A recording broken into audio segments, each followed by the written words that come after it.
करता का? बेपटी बुट्टी नाही चालत, आता कोणतीही चालती ही थाई पाना एखादी. म्हणलं आमच्याच गावातले 50 राहिलेत. वाट्या वाट्यावर कुच्चर वाट्यावर किती 50 निघा लागले टेम्पूचे टेम्पू. आणि काही करू दे, तुम्हाला सांगते, आमच्या शेजारचा मुलगा होता बरं का दादा, मला म्हणे ताई एखादी पोरगी तरी पहा, रोज एका गावाला फिरता. म्हणलं माळ घालावी लागते.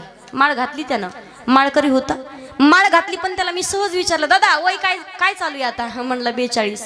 म्हणलं 8 वर्षासाठी कशाला बाट्टा लावतो, बस ना घरी आता, कशाला भानगडीत पडायचं बिनकामाचं. होत नाहीत, होतेत कोणाची माहिती आहे? जे सप्त्याचं नियोजन करतात त्यांचे, जे आई वडिलांची सेवा करतात त्यांचे, जे स्वतःच्या पायावर उभे त्यांचे लग्न. आणि जे रोज या गल्लीतून त्या गल्लीत हिला कट हाणतील, तिला काहीतरी म्हणतील, हिचा मार खातील, त्यांनी फक्त भगवे कपडे घालायचे, मोठ्या मोठ्या रुद्राक्षाच्या माळा घालायच्या, असा आडवा भस्म लावायचा. भम भम बोले टेकड़ी वाले कैलाश के राजा, चिल्लीम भराई ताजा, दम लगाने आजा की चलो हिमालय के गुफा में.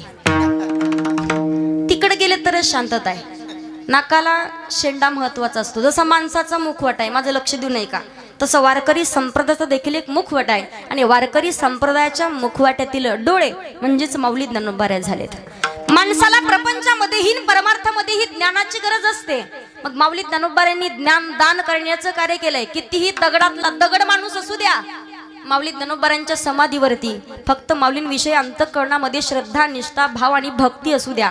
ज्ञान होय मुढा अति मूर्ख त्या दगडा. दगडालाही ज्ञान प्राप्त होते. आपण तर माणसं आहेत. म्हणून ज्ञानी यांचा राजा गुरु महाराव म्हणती, ज्ञानदेव तू मायस किंवा ज्ञान